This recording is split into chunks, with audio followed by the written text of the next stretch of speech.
create wealth, but perhaps, as Peter Schiff so nicely pointed out, just the illusion or appearance of wealth? Well, yes, it's the redistribution of wealth, but I think we're too stupid.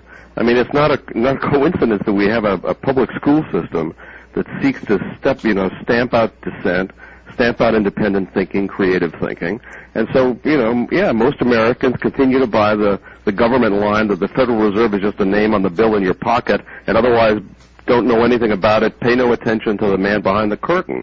But in fact, thanks to Ron Paul recently, Peter Schiff and others, Americans are beginning to wake up to the fact that this institution is ripping us off. And far from being boring, the rip-off business is extremely interesting. We're being mugged by Mr. Cohn, by Mr. Bernanke, and the rest of those guys.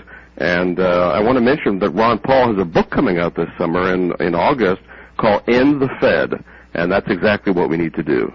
The problem is the politicians don't want to end the Fed because the Fed subsidizes all their big spending, all the stimulus plans, all the grandiose ideas that they have. They're looking at the Fed to finance them.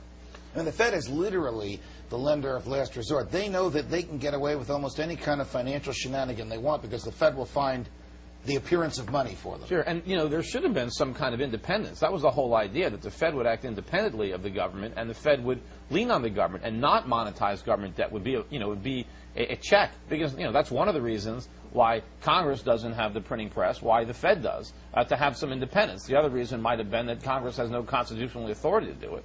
So they vested it in a private enterprise. But I guess today, where they have absolutely no respect for the Constitution whatsoever, they can certainly assign that function to the government. I hope they don't, though. Right.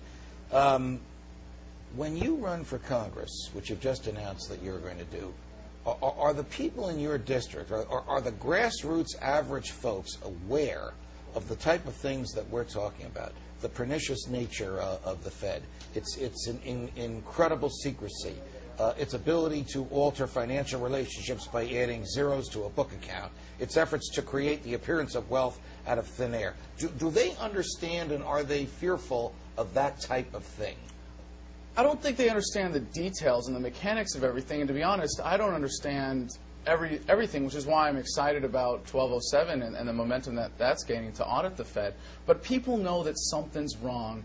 They know they're being taken advantage of, and they know that we need to do something about it. And this is what is really exciting to me about this process with 1207 and the work to audit the Fed. It's not that we're going to get numbers on paper and we're going to see the shenanigans, because we know that they're doing something wrong because they're trying so hard to hide it.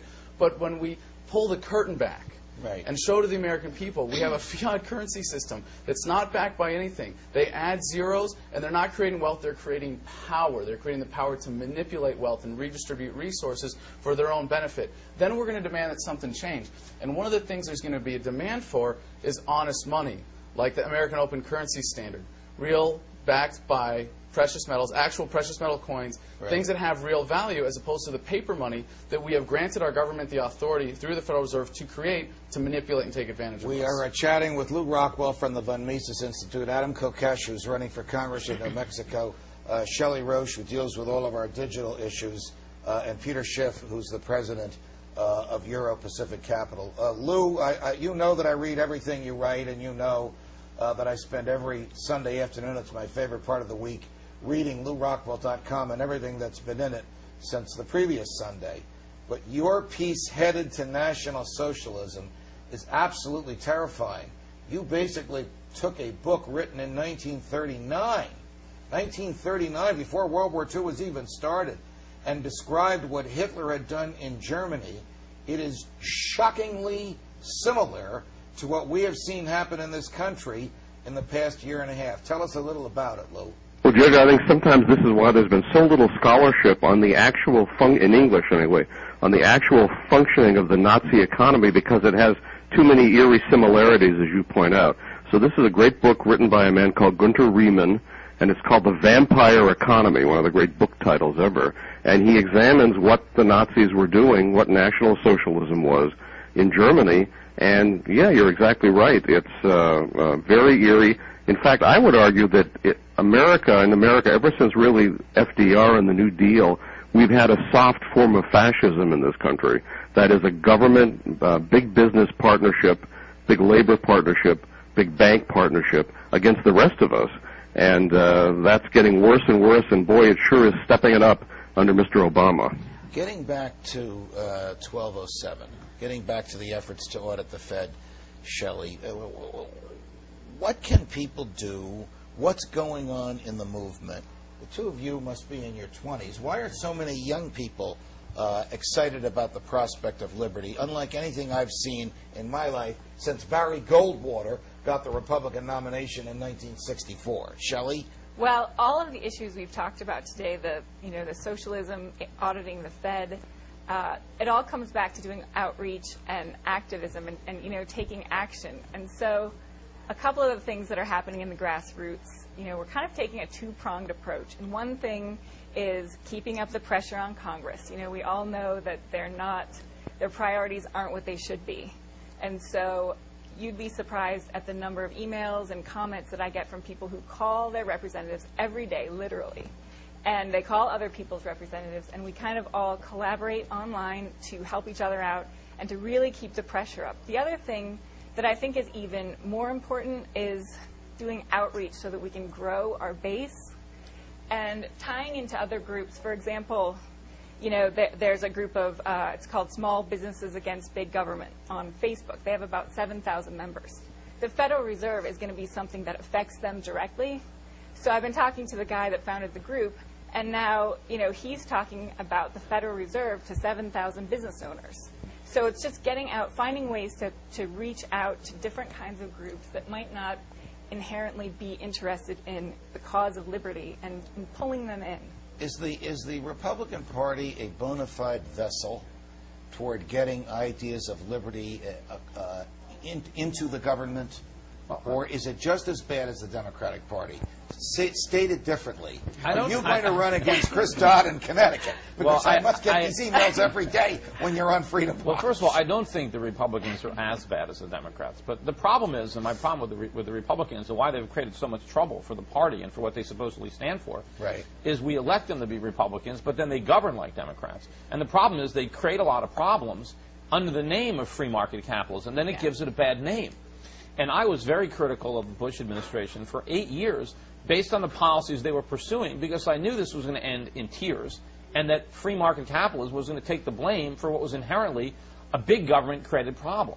And so what I see my mission would be about going into the Republican Party is to try to change the leadership in the Republican Party and make it actually govern for what a lot of the people in the Republican Party are voting for. I mean, there are a number of people who vote Republican who believe in limited government, sound money, that want to shrink government, but their party doesn't deliver it. And they end up going to the voting booth, and they vote just because they want to vote for the lesser of two evils.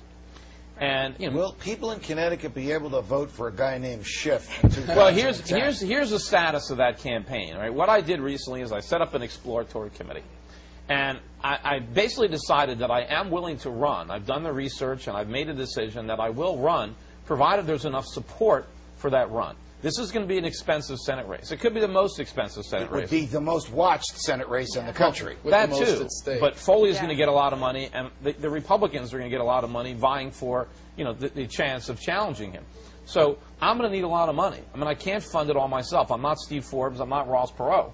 I can put some money in, but I'm not going to blow $20+ million to get a job that, what does it pay, $200,000? So what I'm saying is, if the public wants me to run, then I'll run. And the way I'm going to judge that support is based on willingness of people to donate to my campaign. And I can extrapolate based on my fundraising over the next few weeks and see what I can do over the year. So if people want me to run, you want to go to my website for the exploratory committee, which is shiftforsenate.com, and donate to that campaign. Donate online, send me a check. Either way, but the more people who donate and the more money I raise, that's going to determine whether I run. Because if people won't support this campaign, who believe in me, how am I going to get people who don't to vote for me? Exactly. May I ask how old are you, sir?